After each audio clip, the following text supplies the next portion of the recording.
नमस्कार दोस्तों, कैसे हैं आप सभी। आजकल जो हमारे सामने अभी केस चल रहा है, अतुल सुभाष, उनकी शादी होती है एक लड़की से। शादी होने के कुछ टाइम बाद से ही उनके जीवन में तकरार शुरू हो जाती है और वो लड़की उनको इतना टॉर्चर करती है कि आत्महत्या जैसा कदम उनको उठाना पड़ता है और वो अपनी जिंदगी को खत्म कर देते हैं। मेरा ये वीडियो उन लड़कियों के लिए है।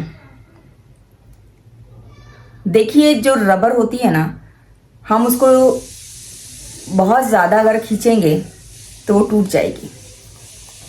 उसकी अपनी एक कैपेसिटी होती है, उसकी सहन शक्ति होती है, उसकी एक लिमिट होती है।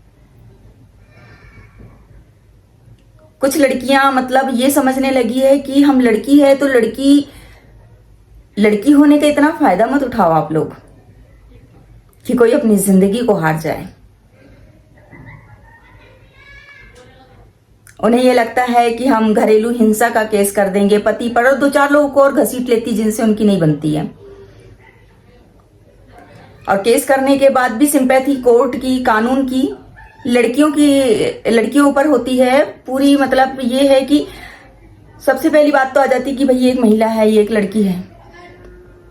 लेकिन देखो लड़कियों, कानून सबके लिए बराबर है। कानून तुम्हारे बाप की बपौती नहीं है कि तुम कुछ भी करो। अगर आज कोई लड़की ससुराल में मर जाती है, फांसी से लटक जाती है, या किसी कारणवश ससुराल पक्ष में उसकी मौत हो जाती है, तो उसके घर वाले, हमारा पूरा समाज, सब खड़े हो जाते हैं कि सास ने प्रताड़ित किया होगा, पति ने प्रताड़ित किया होगा, और सबसे पहले उठाया जाता है उसकी कैरेक्टर पर उंगली।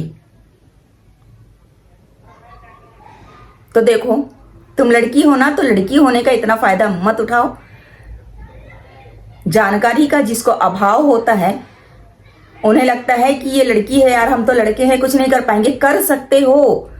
जिस दिन आपको टॉर्चर शुरू किया गया है, जिस दिन आपको लगता है कि आगे चल के ये हमारे लिए कोई भी परेशानी खड़ी कर सकती है, तुम लड़कों के लिए मैं बोल रही हूं, उस दिन पहला कदम आप उठाइए। आप जाकर उस लड़की के खिलाफ कानून का सहारा लीजिए। कानून आपका साथ देगा। जो प्रूफ है, जो सारी सच्चाई है, उनके सामने रखिए। अपनी जिंदगी से मत हारिए। आज अगर अतुल सुभाष को न्याय मिल भी जाता है तो उनकी मां ने उनके पापा ने अपना बेटा खो दिया, उनके बेटे ने अपना पिता खो दिया। वो अपनी जिंदगी से चले गए, अपनी जिंदगी गंवा दी उन्होंने। जब कोई लड़का लड़की से शादी करता है तो बहुत अरमान होते हैं उसके। वो अपनी एक नई जिंदगी, अपना एक आशियाना बसाता है। बच्चे होते हैं तो बच्चों को अच्छी परवरिश देने के लिए अपने सपनों को त्याग कर वो अपने पत्नी के लिए, अपने बच्चों के लिए जीने लगता है। और लड़कियों को ऐसा लगता है कि एक अच्छे घर में हमारी शादी हो गई है, निभ गई तो बहुत अच्छी बात है, नहीं तो 4 लांछन लगाकर पति पर और पति के परिवार को पर पैसे हड़प लेंगे, मेंटेनेंस हमको और अच्छी खासी राशि मिल जाएगी। ऐसा मत सोचो, गलत है ये। आप अगर किसी के साथ गलत करती है तो देखो क्या होता है। आज सामने है, आपको कुछ भी हासिल नहीं होगा। सबसे पहले आपका पति इस दुनिया से चला गया, कोई दूसरा इंसान आपको नहीं अपनाएगा। दूसरी बात, लड़की की शादी हो जाने के बाद मायके में वो जगह नहीं रह जाती। तीसरी बात, जिस दिन आपका बच्चा बड़ा होगा और बड़े होकर उसको पता चलेगा कि मेरी माँ के कारण मेरे बाप ने जान दे दी है, तो आप उससे नजरें नहीं मिला पाओगे। आपकी जवानी जेल में बीतेगी, आपको सजा हो जाएगी। आपकी जो इज्जत धूमिल हुई, आपकी जो छवि खराब हुई समाज में, परिवार में, वो तो बात अलग, कहीं की नहीं रह जाओगे आप। और एक सबसे अहम बात जो मैं करना चाहती हूं कि आज जब उनके केस में बात हो रही है कि उनका बयान आया कि मुझे अपनी माँ भड़काती थी पति और अपने उनके ससुराल के लिए। तो इनके पास इतनी बुद्धि, इतना विवेक नहीं होता। जिस घर में लड़कियां शादी के बाद भी अपने माँ के नक्शे कदम पर चलती है और अपनी माँ की बातों में आकर के अपने ससुराल पक्ष को प्रताड़ित करती है, ऐसे घर कभी नहीं बसते, कभी नहीं। ऐसे घर टूट जाते हैं जिसका अंजाम बहुत बुरा होता है। आज क्या हासिल हुआ उनको? जेल की सलाखें? जवानी पूरी जेल की सलाखों के पीछे कट जाएगी। लड़की हो ना, तुम अपने माँ बाप के लिए गलत नहीं सुन सकती, तुम अपने भाई के लिए गलत सुन और सह नहीं सकती, तुम अपने पिता के लिए और अपने आप के लिए नहीं सुन सह सकती, तो किसी और को कटघरे में ले जाकर खड़े करने का तुम्हारा कोई अधिकार नहीं। किसी और को इतनी तकलीफ देने का तुम्हारा कोई अधिकार नहीं। मेंटली तुम इतना टॉर्चर करती हो किसी को सिर्फ ये सोचकर कि मैं लड़की हूं, बच जाऊंगी। लेकिन कानून के हाथ लंबे ही नहीं चौड़े भी होते हैं। और फिर कर्मा है जो आज आप कर रही है, उसका तो आपको भुगतना पड़ेगा। मैं लड़कों से कहना चाहती हूं, जिस दिन से आपके साथ ऐसा होता है ना, अगर आपकी शादी भी होती है और आपकी पत्नी अपने माता पिता से आपको दूर करना चाहती है, अगर आपकी पत्नी आपके परिवार में आपके साथ नहीं निभाना चाहती है, तो उसी पल अपने परिवार में बैठ करके ये बात रखिए।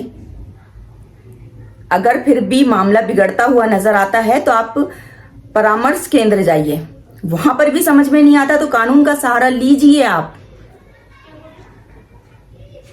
क्योंकि ये लड़कियां, ऐसी लड़कियां घर परिवार और जिंदगी का सत्यानाश करके रख देती हैं। कुछ भी हासिल नहीं होता। आप तो अपनी जिंदगी से जाएंगे, उन लड़कियों तुमको भी जेल की सलाखों के पीछे पूरा जीवन काटना पड़ेगा। आज तुम्हारा छोटा सा मासूम सा बच्चा अगर होता है तो उस बच्चे की परवरिश कौन करेगा? क्या संस्कार मिलेंगे उसको?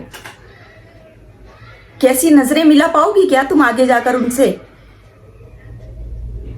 तुम लड़की हो, लड़की तो त्याग, तपस्या और बलिदान की मूर्त होती है। मैं ये बिल्कुल नहीं कहती कि तुम बर्दाश्त करो, लेकिन अगर तुम लड़की हो तो तुम किसी का जीवन संवार सकती हो, तुम किसी का जीवन सुधार सकती हो। तुम एक शक्ति हो, उसका गलत उपयोग मत करो। अगर तुम गलत उसका यूज करती हो, गलत अगर तुम उसका फायदा उठाती हो, तो कभी तुम खुश नहीं रह सकती, न तुम्हें इज्जत मिलेगी। लड़की तो वो होती है जो मौत से लड़कर एक जिंदगी को जन्म देती है, वो औरत होती है। लेकिन औरत के कितने रूप हैं? एक औरत सवार देती है और एक औरत किसी की जिंदगी को तहस नहस कर देती है। इसीलिए लड़की होने का बिल्कुल फायदा ना उठाएं। आप लड़की हैं, आपको अच्छी परवरिश मिली है, तो आप कम से कम किसी का जीवन संवार नहीं सकती, तो बिगाड़ने का आपको कोई अधिकार नहीं है। शादी के बाद भी 4 दिन नहीं होते लड़कियां बोलती है कि नहीं माँ बाप से अलग रहना है। आजकल के मॉडर्न ख्यालात की लड़कियां, अरे वो माँ बाप जो अपने बच्चे को पैदा करते हैं, उसको पालते पोसते, उसकी परवरिश करके, उसको पढ़ा लिखा के इस लायक बनाते हैं, इस दिन के लिए कि शादी होकर के एक लड़की हमारे बच्चे की जिंदगी में आएगी और हमारे बच्चे को हमसे छीन लेगी, हमारे परिवार का तहस नहस कर देगी। इस दिन के लिए कितने अरमान होते हैं उनके। और एक बात याद रखना कि जिसने माता पिता का दिल दुखाया है ना, वो कभी खुश नहीं रह पाया, कभी भी नहीं। तो लड़की हो तो अपने परवरिश का सबूत दो, इस तरह किसी की जिंदगी बर्बाद मत करो। Thank you.